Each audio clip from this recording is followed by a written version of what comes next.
Bokeror, Beshem Hashem, Naaseh Benatzliach, on est ce matin le mercredi 18 du mois d'octobre et déjà le Gimel du mois de Heshvan. L'Haim Tovim Shalom, Be'atzlacha Rabba Bechol, Maaseh Yadenu, Naskil Benatzliach.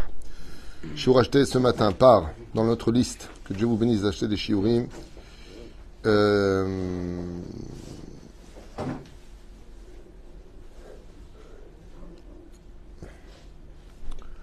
Ok. Je ne savais pas qu'il y avait un thème, donc pour ce matin, c'est Lashon Hara, mauvaise parole. Alors on va changer de cours, puisque je n'avais pas du tout prévu de parler de ça, parce que c'est pour une réfoua shlema urgente, donc, de son papa, donc Esther qui achète pour son papa Chaim Yitzhak Jackie Ben Léa, je suppose, ça doit être ça. Yiratzon chez Zchut HaTorah, Vagen Ba'edo Shlachlu Achlama Mira Ubriyut Ena Réfoua Shlema. Que de bonnes nouvelles, Be'ezrat Hashem Yeshuot Venechmot pour Chaim Yitzhak Jackie Ben Léa. Par le mérite de cette étude, et bien sûr, pour toute notre liste, pour tous nos soldats, pour tous ces shvouim qui sont faits prisonniers, Be'ezrat Hashem, qu'on ait que de bonnes nouvelles et que la paix revienne vite. Be'ezrat Hashem dans de meilleures conditions, avec, si c'est possible, la Géoula à la clé. Bon, puisqu'on m'a demandé de parler de la Lashon Hara ce matin, on va en parler. À Kol Me'et Hashem. Tu vois, c'est dans la liste, je suis. Et on nous demande de parler de ça. Qu'est-ce que cela veut dire? À Emet, on va parler du sujet. On va parler à l'ennemi de la vraie identité du peuple d'Israël. Si on devait faire preuve de sincérité, allez, soyons clairs, soyons honnêtes. Ok? Depuis quelques années, est-ce qu'on peut dire qu'on aime les religions en Israël? Est-ce qu'on peut dire qu'ils nous haïssent? Oui. Vous pouvez le dire ouvertement. C'est marqué dans la Gemara de Ktubot, c'est marqué dans Sota, c'est marqué dans Sanhedrin. Ireachet imasu. C'est pire que, c'est même pas de la haine. Si on en a marre de vous, ce que vous voyez, dégager du pays. Est-ce qu'on peut dire qu'entre nous, ça allait bien? Non. On peut dire ouvertement, au niveau du travail, des conflits tous les jours. Est-ce qu'on peut dire qu'au niveau des couples, c'est bécéder? C'est une catastrophe. On a aujourd'hui 50% de divorces. Et même pendant cette période difficile de guerre, mon téléphone sonne. Rav Tutu, je suis désolé. Attendez, qu'est-ce qu'il y a? Ça va pas du tout avec mon mari. Zekch. Même pendant les sirènes, vous trouvez les moyens de vous engueuler dans le bunker, comment on dit bunker en hébreu? Mamad? Même dans le mamad, les gens, ils se prennent la tête. Espérons que tu crèves, t'as qu'à sortir, de toute façon, tu me verras plus. Alors moi, je veux bien, mais qu'est-ce que c'est la définition du Lashon Hara? La définition du Lashon Hara, c'est dire des vérités péjoratives sur l'autre. C'est ça le Lashon Hara. Et quand on voit encore aujourd'hui, d'une certaine façon, ce qui se passe, est-ce qu'on peut dire qu'on a réparé ça encore? Chouva Hilo. Moi, justement, ce qui me fait extrêmement peur, c'est le lendemain de la guerre. J'ai extrêmement peur. Je dis franchement, s'il n'y a pas la Géoula, on plongera dans les abîmes comme jamais on les a connus. Jamais. L'histoire de mon peuple nous fera peur. Pourquoi? Parce qu'on va chercher qui était le responsable, les dégâts collatéraux. Et ensuite, voilà, heureusement qu'il n'y avait que l'armée, le monde des religieux, des yeshivot, mis de côté encore plus. J'ai très peur de ça. J'ai très peur parce que, en 38 ans que je suis là, avec les guerres qu'on a passées, c'est ce qui s'est passé. Chaque fois qu'il y a eu une guerre, on a plongé encore plus dans les abîmes après. Donc, un an vertu en vaut deux.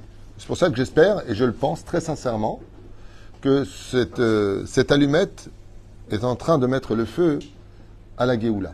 Je pense. C'est comme il y a le fil comme ça avec la charge.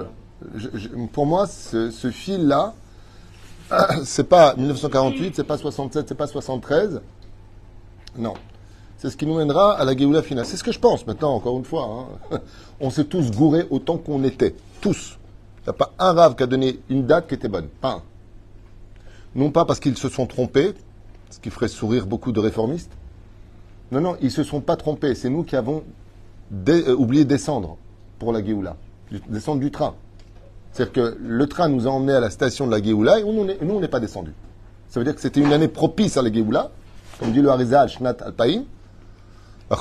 Shtachas, c'était l'année de la Géoula selon le Harizal, une année propice à la Géoula. Seulement, si on ne la veut pas, elle ne vient pas. Et qu'est-ce qui empêche la Géoula de venir? Le Lashon Hara. D'où est-ce qu'on le sait? De la Gemara elle-même qui le dit, de nos Chachamim, dans tous les livres, le Beth Amikdash a été détruit à cause du Lashon Hara. Et il ne sera reconstruit que grâce à la shtika, c'est-à-dire au fait de se taire. Aval de l'autre côté, Am Israël Kedoshim. Alors moi je veux bien, tu vois, quand on dit Am Israël Kedoshim, mais si je fais un récapitulatif sans faire de la shonara, juste pour essayer de retirer le pu qui se cache sous l'épiderme, moi on m'a de voir, est-ce que Behemet, on est Shomer Shabbat tous autant qu'on est? Non. Combien de Shomer Shabbat en Israël, vous savez? 20%.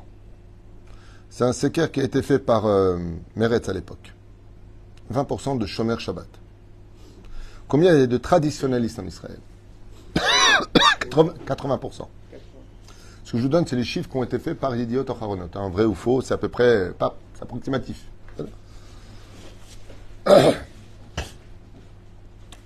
Combien estime qu'Israël est à eux dans le pays, d'après vous? Combien en Israël, estime que ce pays est à nous? C'est-à-dire que, Bémet, il faut se battre pour notre terre, et ainsi de suite. 50%. Il y a autant de mecs de gauche que de droite. On l'a vu pendant les élections. C'est-à-dire qu'on est face à quelque chose quand même de très bizarre. Combien sommes-nous à dire Be'ezrat Hashem? Combien sommes-nous à vouloir que ce pays soit strictement kasher? Vous savez combien la Rabbanout se bat pour que les restaurants acceptent les conditions de la Rabbanout? Quand vous allez à l'aéroport, vous avez le McDonald's, d'ailleurs McDonald's qui a pris son parti dans cette histoire, vous êtes au courant? Hein? Peu importe. Ils ne sont pas pour nous, du tout, vous avez compris. McDonald's, Marchemin Bezechlam, Shemre Shemirkav. Eh bien, à l'aéroport, pas que McDonald's, pour ne pas qu'ils donnent non cachère à nos voyageurs et qui veulent rester ouverts le Shabbat, c'est à la Rabbanout de trouver un compromis pour essayer de sauver ce qu'ils peuvent au moins sauver. C'est fait que tu as une théouda de la Rabbanout que la nourriture est cachère, mais que le lieu n'est pas cachère. Vous allez me dire, mais c'est pas normal. On peut pas donner... Non, faut pas acheter là-bas. Surtout pas, il y a personne qui ferme. Mais le problème qu'il y a, c'est que quand tu arrives à l'aéroport et que tu vois qu'il y a une théouda, ça veut dire la viande est cachère, elle est Rabbanout. Le pain est cachère, oui, c'est-à-dire la seule picoire qu'on puisse avoir sur place, c'est de vérifier que la nourriture est cachère. Maintenant, pourquoi ils font ça? Et c'est le même problème pour les hôtels. Parce que sinon, tu auras des crevettes et tu auras du porc. Donc, qu'est-ce que dit la Rabbanout? On va essayer au moins, puisqu'ils ne veulent pas fermer le Shabbat, de limiter les dégâts. C'est pour cela que vous comprenez plus rien. Celui qui arrive dit, je comprends pas. Les religieux, dès qu'il y a de l'oseille, alors ils font. Non. Pose des questions intelligentes. Comment se fait-il que Maran Rav Ovadia Yosef, le Rav Yitzhak Yosef, tous les gdolés d'Israël qui sont à la Rabbanout, et c'est pas, je vous dis, c'est pas n'importe qui, ils permettent cette théouda-là. Moi, une fois à l'hôtel, à Eilat, je suis rentré dans les cuisines, j'ai vu des catastrophes. J'étais voir le Mashgiach, que je connais en plus. J'ai dit, moi, je comprends pas une chose. Vous mettez une théouda, vous avez vérifié? Il m'a dit, mais si on met pas la théouda demain, ils servent des crevettes. Ça veut dire qu'on essaie de limiter les dégâts. Mais punaise, on est en Israël, on est entre juifs. Chez nous-mêmes, c'est dur de manger cachère. Ça devient compliqué. Alors, comment on peut nous dire de ne pas parler du Lachon Hara? En d'autres termes, fais une omelette sans casser des œufs. C'est impossible. Comment tu peux réparer un problème si tu ne le vois pas, si tu ne l'accuses pas pour l'arranger? C'est pour cela qu'à partir du moment où je pars du principe fondamental de dire des choses péjoratives d'une autre personne dans l'intention de le rendre meilleur, ça ne s'appelle pas du Lachon Hara. C'est une mitzvah. Ça veut dire que si tu veux me voir en me disant, tu sais que lui, il fait ça et ça, ma réponse va être, pourquoi tu me le dis? Parce que vous êtes le seul qui l'écoute. Ah, donc tu comptes sur moi pour l'arranger. Oui, c'est pas du Lachon Hara. C'est une mitzvah selon Chafetz Chaim. Bah, sinon, alors dans ce cas-là, on vit tous dans des secrets qu'on sait tous et tout le monde crève. Ça veut dire qu'à partir du moment où je dénonce quelque chose, comme par exemple je viens d'annoncer là, pour l'histoire, enfin je viens de vous parler de l'histoire de McDonald's, que tout le monde est choqué, il n'y a pas que McDonald's qui est ouvert là-bas à l'aéroport, ok? C'est scandaleux. Est-ce que maintenant on doit nous manger là-bas Tchouva Ilo? Et pourtant c'est caché Rabbanout. Tchouva Ilo. Pourquoi Zemessaya Be'avera? Ça a été fait pour les gens qui n'ont rien à faire. Que ce soit ouvert ou que ce soit cachère. Au moins qu'ils mangent cachère. Au moins qu'ils mangent cachère. Quand on voyage dans les avions et que tu peux commander un plateau cachère et que tu vois des gens à côté de toi ne pas commander un plateau cachère et qui te donnent de la viande à manger, taref, et je vais zébayaretzin, il s'appelle mar'is. Mar'is, ça veut dire, tu aurais pu manger cachère et tu choisis de ne pas manger cachère, cette avéra-là, elle n'a presque pas de tchouba possible. Et pourtant, c'est ce qu'on voit. On voit bégadol, surtout pas cachère, surtout pas de filine. Juste avant que ne commence cette guerre-là, de mettre les téfilines, vous avez vu toutes ces vidéos qui ont circulé, 700 shekels d'amende parce que tu as un kiosque de téfilines à Tel Aviv. Alors que dans le monde entier, tu peux mettre des téfilines, même à Belleville, dans le 20e arrondissement de Paris, tu peux mettre des téfilines. En Israël, on ne te permet pas. Même pas à Netanya. Comment on peut parler d'un problème? L'Ominastam Akadoujou, il a fait sonner le réveil aujourd'hui. Maintenant que vous avez entendu ça, qui commence avec des choses très péjoratives, on va essayer de relever un peu l'étendard d'Israël. Vous allez comprendre pourquoi j'ai parlé de ça. On va parler de la véritable identité d'Israël. Avant que cette guerre, on paraissait complètement haineux les uns vis-à-vis des autres, mais complètement divisés. Vous pouvez le voir ne serait-ce qu'à Ashdod. Normalement, le 31 octobre, on aurait dû avoir les élections. On est 11 500 Français, 600 Français ici. On avait 200 Français qui étaient avec Hélène Gelberg. On avait tant de Français qui étaient avec Sari. On avait tant de Français qui étaient avec... On est divisé. On est juste 11 500. Ça veut dire pour une ville, 11 500. C'est puissant, c'est 3 mandats. Mais déjà, un mandat à droite, un mandat à gauche, un mandat... On n'arrive pas à s'unir. On est divisé. Et les gens croient tout ce qu'on leur raconte. Je vais te donner une boutique, je vais te donner un terrain. Ils croient. Regardez moi-même, le maire lui-même a donné un terrain. Combien de procès, combien de problèmes. Et jusqu'à maintenant, on me l'ont réduit. Ils peuvent rien te promettre s'il n'y a pas l'accord de toute la coalition. Donc tout ce qu'ils te promettent, c'est du vent. Et les gens tombent dans le piège. Ouais, elle est bien, ouais, ça si, ouais, elle aime la Torah, pas la Torah. Azov. Vous avez un représentant qui est à l'Amérique, qui s'appelle Rav Twitou, qui a fait ses preuves dans tous les sens du terme, a toujours aidé et répondre à tout le monde. Et on a les moyens de se diviser. Alors qu'on s'aime tous et on se connaît tous. En plus, salut, comment vas-tu? Allô, Mevin. Quand il s'agit de questions d'alachot, de décisions à prendre pour ton travail, tu sais venir me voir. Et quand il s'agit de l'avenir de cette ville sur laquelle je me tiens comme une Chomat Barzel, tu trouves le moyen d'aller voter ailleurs? Mais la réponse à dire, c'est la prochaine fois que tu as besoin de quelqu'un, va le voir lui. Mais le pire, c'est pas ça. C'est qu'ils viennent te voir. Ça s'appelle de la chutzpah. Asbon avec ça,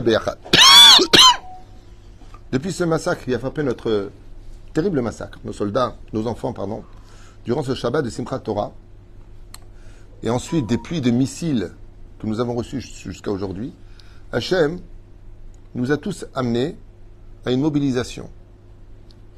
Et j'aimerais comprendre quelque chose. Aujourd'hui, Bémet, on est tous mobilisés, tous. Tous les juifs du monde entier sont mobilisés aujourd'hui. Ben tirtu, ben utirtu. Le nombre d'appels qu'on a de France, des États-Unis, du Canada, de partout. De partout, les juifs appellent. Comment ça va en Israël? Comment vous allez? Jamais moi j'ai reçu un téléphone comme ça. En général, quand on m'appelle, c'est j'ai la rate qui se dilate, le menton qui est trop long. Là, ça va, Rav Tutu, vous allez bien? Ça va, Ashdod? Jamais on m'a fait ça, moi. Makara. Hachem nous a tous amenés à nous mobiliser et de travailler ensemble, de partager, de livrer aux besoins de cette guerre, malheureusement, tout ce dont ils ont besoin, que ce soit des denrées alimentaires, des vêtements, des tzitzit, des téfilines. Aujourd'hui, on va livrer des téfilines, on en a acheté hier. Les soldats demandent des téfilines, on demande du tikkun haklali, des batteries de portables, des casques, des gilets pare-balles, des choses bizarres. Ceci étant, bon, c'est une discussion que j'expliquerai plus tard. Parce que c'est vrai qu'il y a pas mal d'erreurs qui sont accomplies au niveau de l'organisation. Beaucoup d'erreurs même. J'ai beau essayer de prendre la défense, mais à un moment, avec tous les témoignages que j'ai, la maréchette, elle est un peu compliquée. Et d'un coup, il y a une question qui se pose aujourd'hui. Où est la haine? Où est la haine? Où est la haine dehors? Vous savez qu'aujourd'hui, quand on me croise, même les Russes, ils me disent bonjour. Vous savez ça? Avant la guerre, j'avais même fait une vidéo de ça. C'est pas une blague, ce que je vous dis. J'ai des témoins qui l'ont vu. Je viens prendre dans l'ascenseur. Non, toi tu rentres pas, toi tu rentres pas. Je dis, moi j'ai beaucoup d'humour, c'est pas grave. Je suis au régime, donc je vais monter les étages à pied. L'ascenseur se ferme.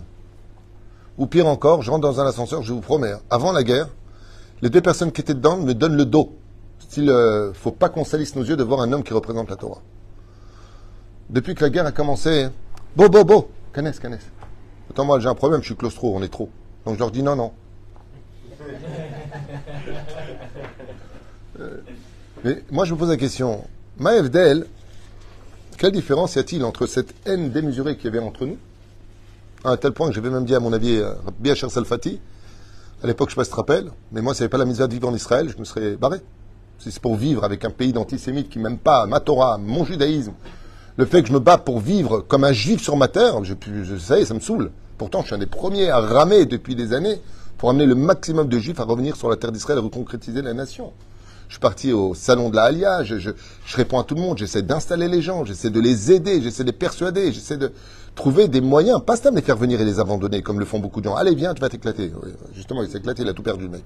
Non, de les amener avec une structure, quelque chose qui puisse les amener à, d'ailleurs c'est dans mon programme pour la mairie, d'obtenir au moins 30% du Bet Canada pour permettre à 30 à 40 familles de venir s'installer en Israël avec un tremplin, de savoir où aller sans payer des loyers exorbitants. Je me bats pour ça. Je me bats pour ça. Mais il faudrait être un petit peu plus éveillé pour comprendre. Oufren, pourquoi je vous dis ça? Bien parce que moi je suis assez choqué de voir que dans les demandes, bon, on nous a demandé des cigarettes, on a livré pour plus de 20 000 shekels de cigarettes, toujours avec des petits commentaires.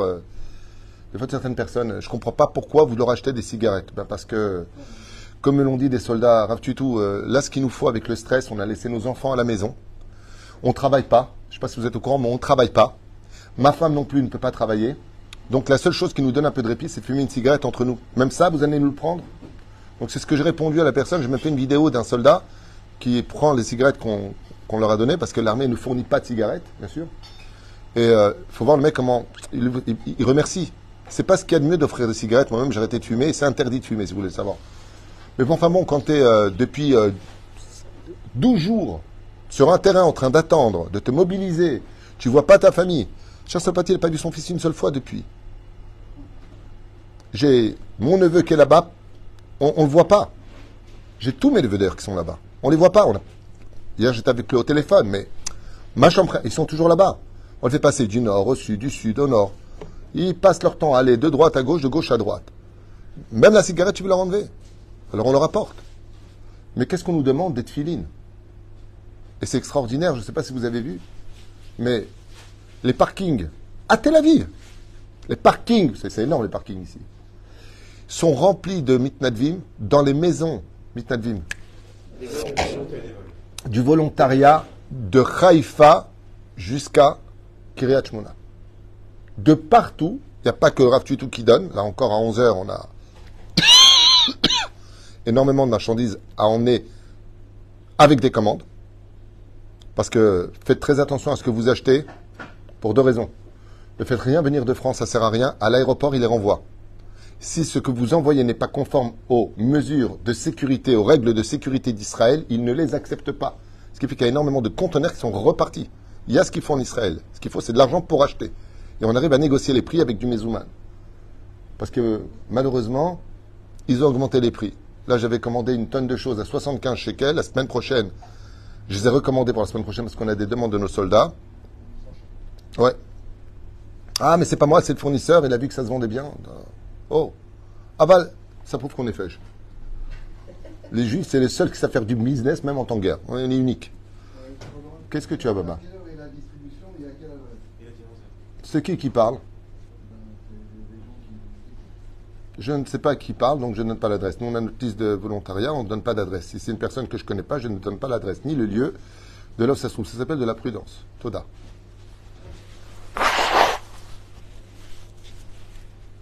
Oufren, pour ceux qui ont l'habitude de venir, c'est au même endroit, à la même heure.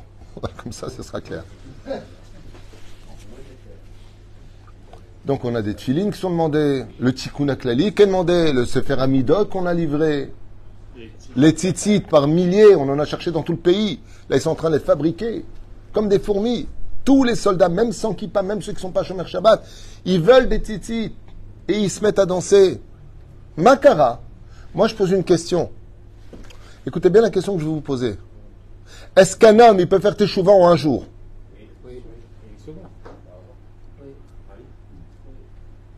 Vous avez contredit tous les livres de Torah. Le Harizal, il dit qu'il faut même plusieurs Gilgulim. Et Kol Reshem Yashmid. Ad Arba Gilgulim. Je répète la question. Vous avez déjà vu, vous, des gens qui ont fait teshuva en un jour? Dans la Gemara, là-bas, ça a rapporté. Les femmes, et après même Tu viens de donner la réponse. Ben Gourgia. Tu viens de donner la réponse. Il y en a eu un. Chazak ou Baruch. Tu viens de prouver Non. C'est pas l'orange. C'est l'exception à la règle. Est-ce que vous connaissez des gens qui sont capables de faire tchouva en un jour? Tchouva ilo. Personne ne peut faire tchouva en un jour. Ça prend des années de faire tes tchouva. Ça prend des années avant de dire, tiens, je vais mettre une kippa sur la tête, je vais mettre tes tefilines. Ça prend pas une journée, ça prend des semaines, voire des mois, des années de réflexion. En fin de compte, j'avais envie, c'était au fond de moi, et j'ai voulu venir. Vous avez déjà vu, vous, des personnes qui sont toute la journée sur les réseaux sociaux avec des jupes courtes, en train de montrer les valeurs de leur forme, et qui décident de prendre sur elles en un seul jour de la tsniout? Vous avez connu, vous, des gens qui font en un seul jour Shabbat, comme aujourd'hui? Mobilisation générale? Lama. La tchouva, je peux lui dire juste qu'il parle dehors, ce serait bien. La tchouva est nifla.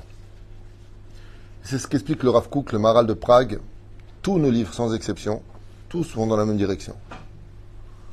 Tous vont dans la même direction. Quand vous achetez un fruit, on va prendre un des fruits que j'aime beaucoup, qui est rempli de douceur, l'orange. L'orange, d'abord c'est beau, une orange, personnellement. Mais elle a une grosse clipa. Clipa? Épluchure, écorce. Vous avez déjà mangé de l'épluchure? Bon, donc vous n'avez pas goûté. Allez manger ça. D'accord? Tunisien. Oui, mais dans le boulot, ça peut le faire. Bleed. Quand vous prenez une orange et que vous mangez l'épluchure de l'orange, elle est amère. Quelle bracha je fais dessus? Aucune. Pourquoi?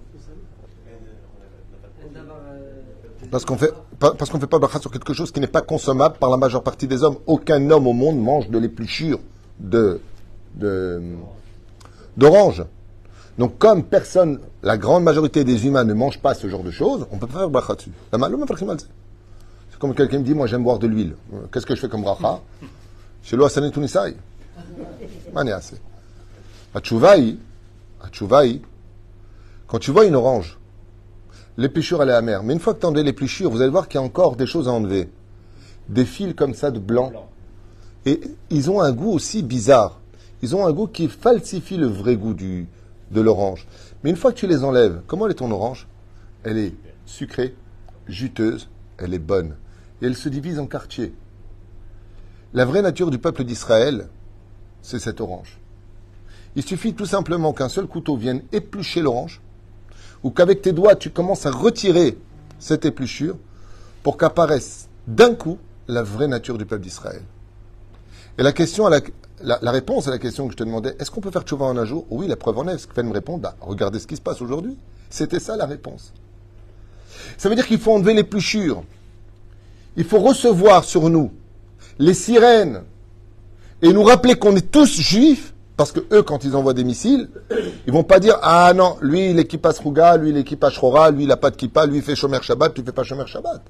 T'es juif, tu crèves, Nikuda. Quand ils sont arrivés là-bas, ils n'ont pas tué des gens qui étaient shomer Shabbat, pas shomer Shabbat. Ils ont pris aussi des non-juifs avec eux. Mais t'étais avec les juifs, tu mérites de mourir. T'es emmené. On fait pas de différence. Il y a du juif, on prend. Et ça, c'est quand Akadosh Baruch Hu, en un instant, il retire l'épluchure de notre peuple. Ça veut dire que si Akadosh Baruch Hu nous dit tous les matins de dire Asher Bachar Banu Mikol Ha'amim, de tous les peuples, nous avons été choisis. Pourquoi? Réponse de Yalozur Hazadim, parce qu'on est un peuple humble, parce qu'on est un peuple uni, parce qu'on est attaché à une racine qui vient de Avraham, Tzrak, Yaakov, Sarah, Rivka, Rachel et Léa. Parce qu'on vient d'un monde où on n'est qu'une seule famille. On est une seule famille. Regardez, Israël est sur sa terre. On cherche les Juifs partout où ils sont, sur terre. Et on va poser la question, mais quel rapport entre un Juif qui va vivre au New Jersey et nous? Il n'y a pas de rapport au niveau géographique, au niveau de cette guerre. Pour les ennemis d'Israël, lui, c'est un de chez nous. Mais je ne connais même pas. C'est un Ashkenaz, il mange du gefilte fish. Moi, je mange du couscous boulette. Quel rapport entre lui et moi?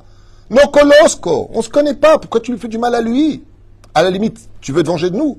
C'est ici. Pourquoi tu lui fais du mal aux Juifs de France? La réponse est simple. Parce que tous les ennemis d'Israël, depuis des siècles, savent qu'on n'est qu'une famille sur terre et peu importe où on habite. Moi, j'ai un fils qui vit à Elad, j'ai un fils qui vit à droite, j'ai un fils qui vit à gauche, mais c'est mes enfants. Ça veut dire qu'on est malgré tout une famille. C'est pas parce que le fils de ma femme vit en face de chez nous que ce n'est pas son fils. L'adresse ne joue pas de rôle dans l'union d'Israël. Et c'est ça qui est extraordinaire, c'est que dès qu'on nous rappelle que nous sommes une seule famille, alors Israël se débarrasse de son épluchure et en un seul jour, on est capable de voir des milliers de personnes, oui, faire teshuva. Est-ce qu'elle tiendra ou pas? Ce Dieu le sait. Mais ce qui est sûr et certain, c'est que Baruch Shemu, je vous donne un exemple. Vous avez vu que le Rabbi Yitzhak Yosef, Yameredze Sruto, chez le Moreno Rav, Rabbi Ovadia Yosef, puisqu'aujourd'hui c'est ça, Iloula. N'oubliez pas d'allumer une bougie pour Rabbi Ovadia Yosef, d'étudier un peu de Yabi Omer Vedat, quelques halachot, Yosef Tetav de Vevot Bakever. Chers amis, je ne sais pas si vous avez vu les vidéos, mais qu'est-ce que fait le Rabbi Yitzhak Yosef, à part étudier la Torah et de s'occuper des problèmes internes de son rôle en tant que grand homme d'Israël? Il va de base en base bénir les soldats. Moi, j'ai une question à poser. Une seule question à poser. Pourquoi il l'a pas fait avant? Vous ne permettez pas? D'abord, il y avait un problème, c'est qu'on ne permettait pas aux rabbinim de rentrer. Ça, je peux te l'affirmer. Moi-même, j'ai voulu plusieurs fois dans des bases pour donner des cours, surtout pas. Qui passe Rouga et ça passait à peine. Qui passe Rora, pas du tout. De peur que nous soyons en train de les convertir au judaïsme pratiquant. Mais ça démontre une chose. Tout le monde est heureux de voir venir le grand rabbin d'Israël avec sa toque, sa djellabia, avec ses fils d'or, bénir les enfants d'Israël. Il a fallu cette guerre pour voir enfin que le monde orthodoxe s'est complètement mobilisé en tant que volontaire. Je ne sais pas si vous êtes au courant, mais j'ai même des photos de cela. Ils sont partout. Ils aident et ils portent et ils font. Vous savez combien se sont engagés volontairement dans l'armée d'Israël? Ils sont en Konenout. Il y a plus de 15 000 qui sont sortis des yeshivot sur l'ordre des rabbanim pour aller aider nos soldats. Qu'est-ce qu'on est en train de prouver d'un coup? La vraie nature d'Israël. Notre vraie nature. C'est pour ça que je ne quitterai pas mon pays, même si l'épluchure, des fois, elle est insupportable et qu'elle est trop amère au jour le jour. Mais quand je regarde l'épluchure et que je sais que je peux l'enlever, que derrière il y a un fruit extraordinaire qui est juteux, c'est ça que Dieu voit en nous. Il voit l'intériorité de ce que nous sommes. Et c'est pour ça que le Lachon Hara ne s'adresse qu'à l'épluchure. Quand tu parles du mal de quelqu'un, c'est parce que tu parles de l'épluchure qui est ta mère. L'orange, je te prends une épluchure d'orange, qu'est-ce que tu en fais quand tu le vois sur la table? Tu le mets à la poubelle. Il y a des gens, on a envie de les mettre à la poubelle. Parce qu'ils sont amers. Mais Akadosh Baruch Hu, il est chelek elokam imal. Dieu, il est en nous. Et ce jus-là, il est tellement matok, tellement pur, que Akadosh Baruch Hu déteste ceux qui parlent du mal des uns et des autres sans relever les choses. C'est-à-dire que si tu veux enlever l'amertume du juif qui te dérange parce qu'il est vraiment à côté de ses pompes, parce qu'il te fait du mal, n'oublie pas qu'à l'intérieur il y a un fruit. Et c'est de ça dont Akadosh Baruch Hu nous parle. Pourquoi tu parles du mal de ton prochain? Pourquoi tu t'attaches à l'épluchure de ce qui est en lui? Moi, je vous pose une question. Je ne sais pas qui a fait tchouva ici. Je l'ai dit en toute franchise. À l'âge de 18 ans, je n'étais pas encore religieux. Du tout. Du tout, du tout. J'étais sur le chemin de me poser des questions. Boîte de nuit, machin, truc chouette. Okay. Avant cela, je faisais ni Shabbat, ni Kippour, ni manger kasher. Même pas Kippour. Je faisais pas Kippour. Je le dis ouvertement, je ne faisais pas Kippour. Pourtant, on dit les Juifs de Kippour. Moi, j'étais encore plus loin que ça.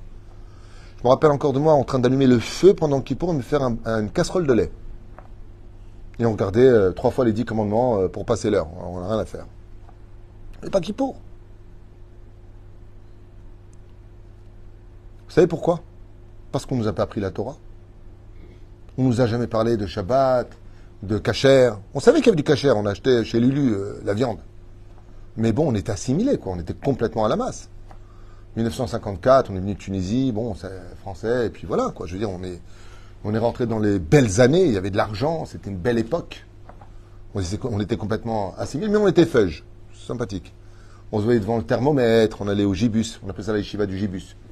Pourquoi j'ai une yeshiva du gibus? Un jour, en plein gibus, il y a malheureusement un juif qui s'appelait Jonathan qui est décédé. Et d'un coup, j'entends au micro, c'est la première fois que j'entendais un kaddish, c'était en boîte de nuit, Idgadal Vikadash Shemeraba, et tout le monde répond Amen. Je dis, oh punaise, c'est quoi ce truc? On était en train de danser devant les miroirs comme ça.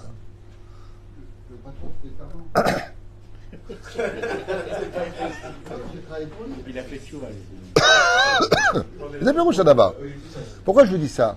Parce que si j'avais eu 18 ans aujourd'hui, dans le même état d'esprit, qu'on fait grandir nos enfants dans ce pays, où on leur apprend que la Torah, c'est bon pour les primitifs, que c'est bon pour les gens qui ne comprennent rien, qu'on n'apporte rien, qu'on est des parasites, Moi aussi, j'aurais pu aller là-bas dans ce même samedi avec toutes les belles filles qui étaient là-bas, et bien, tout simplement danser avec eux. Pour moi, je faisais pas de mal. Ça fait de mal. Je suis parti danser. Maintenant qu'ils ont mis une statue de Bouddha, ben, ils mettent ce qu'ils veulent. Moi, je suis pas parti pour le Bouddha. Je suis parti parce que un petit joint, copain, copine, et on rentre en transe. C'est de la pure Avodazara, c'est de la pure Touma. En Safek. Mais est-ce que les gens qui sont là-bas, eux, ils sont partis pour ça, dans cet esprit-là? Non. Non. Et la reine, nous attendons. Il ne faut pas s'attacher à l'épluchure. Vous voulez un cours sur le Lashon Hara, ce qui a été demandé? Je vais vous répondre, c'est très simple. Le Lashon Hara, c'est quand on est capable de parler de l'extériorité, et Dieu ne veut pas qu'on parle de l'extériorité, parce que le but de nos yeux, c'est de voir l'intériorité. Vois toujours ce qui est à l'intérieur, comme le Rabbi Hanina Mendoza, qui a vécu 400 ans. Al tistakel bakankan et la bemasheshbo. Ne regarde jamais l'extériorité d'une personne.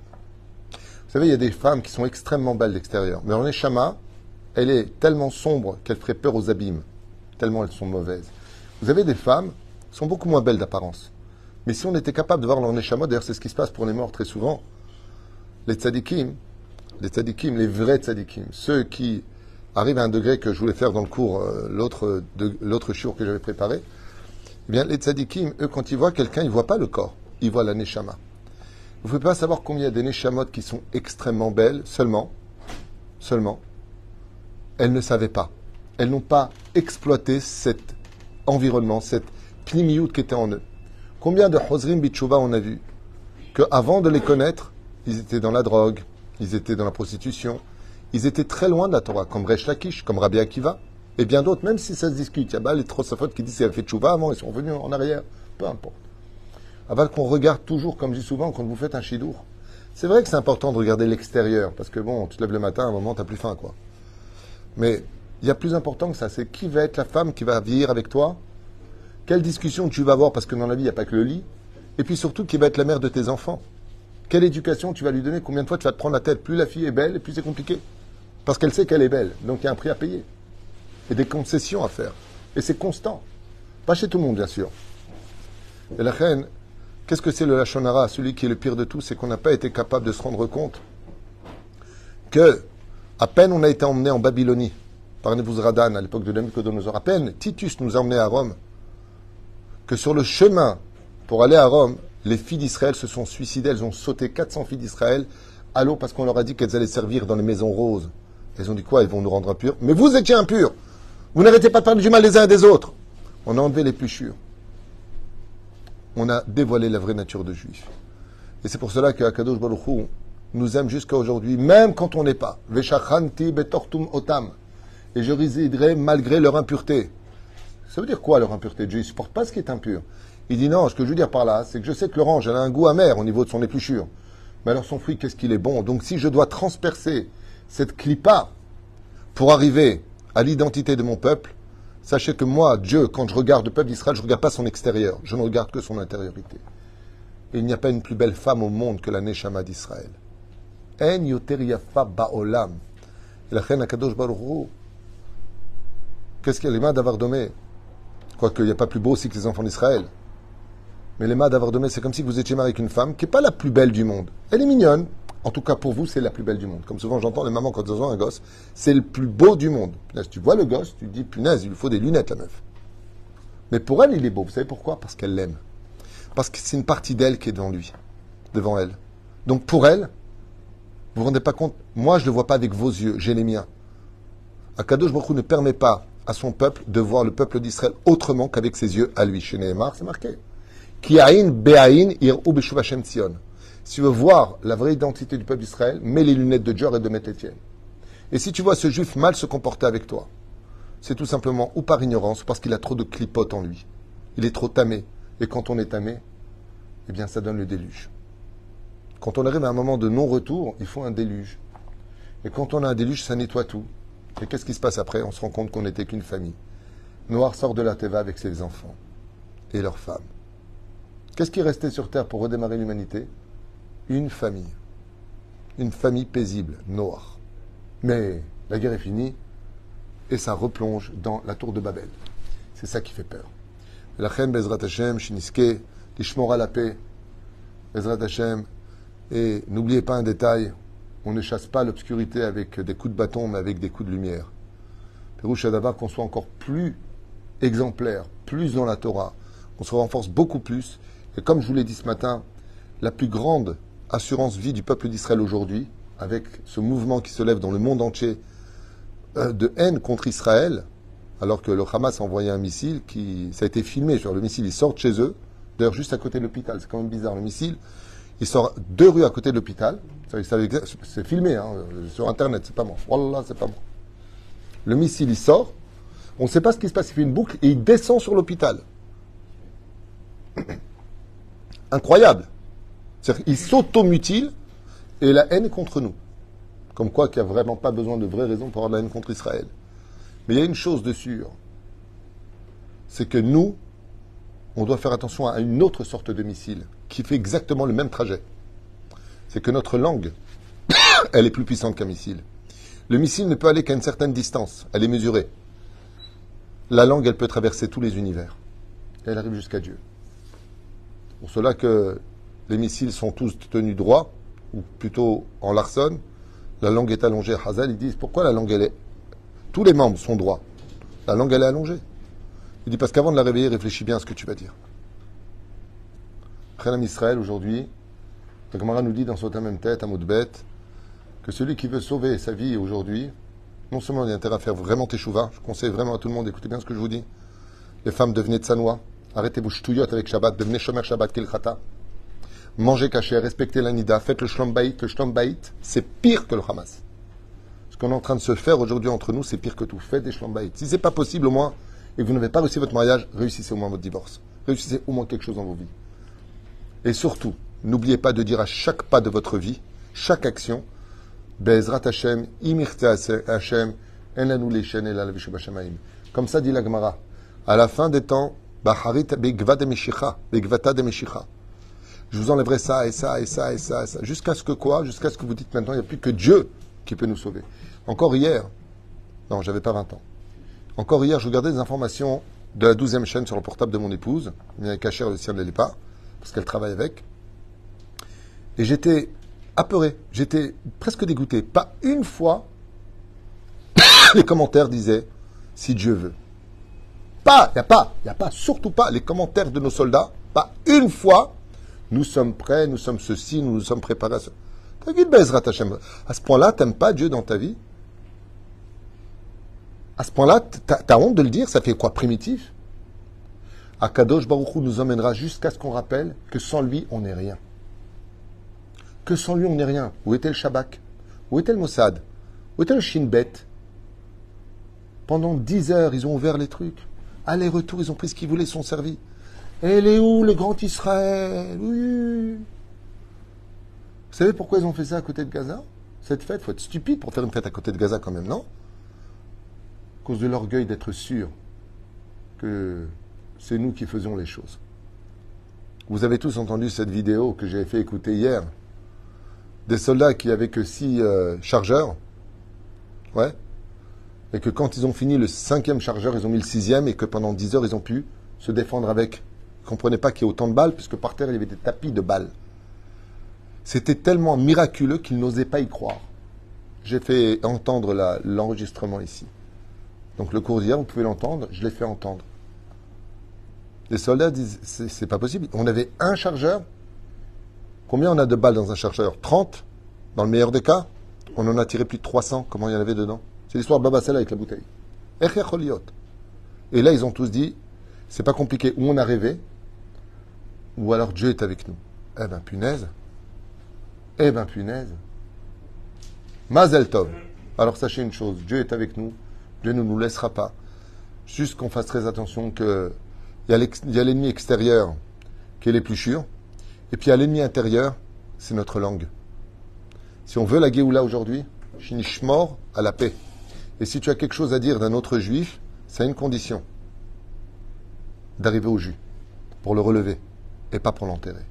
Et Shuvot ben Chamot, Ava ve'arva, Shalom ve'reut. Et que Bezrat Hashem, surtout, ne craignez rien et n'ayez pas peur. Dieu ne nous laissera pas. Comme je le dis, on doit plus avoir peur de nos fautes que des ennemis. Parce que, laissez-moi vous dire une chose dure à entendre, même si c'est pas ce que vous avez envie d'entendre. Mais maximum, qu'est-ce qui peut nous arriver à part mourir? Eh bien, on meurt. De toute façon, on mourra tous un jour. Alors, on est mort pour notre nation, pour notre terre. Au moins, on n'est pas mort pour rien. Mais par contre, les avérotes que l'on fait, elles nous enlèvent l'éternité du Olam Haba. Hachem Emit ou Mechaye, les anges de la mort, après la mort, ils te font vivre, ils te font mourir comme ils veulent. C'est marqué comme ça, c'est pas moi qui l'invente. Hachem Emit ou Mechaye. Comme l'a dit Rabbi Yochanan ben Zakkai. Allez, vaille que vous ayez autant peur de craindre Dieu que comme vous avez peur de vos ennemis. Allez, vaille. Chen Shadam Itchazek, Benarzor Bitshuva Shlema, Amen, Ve Amen.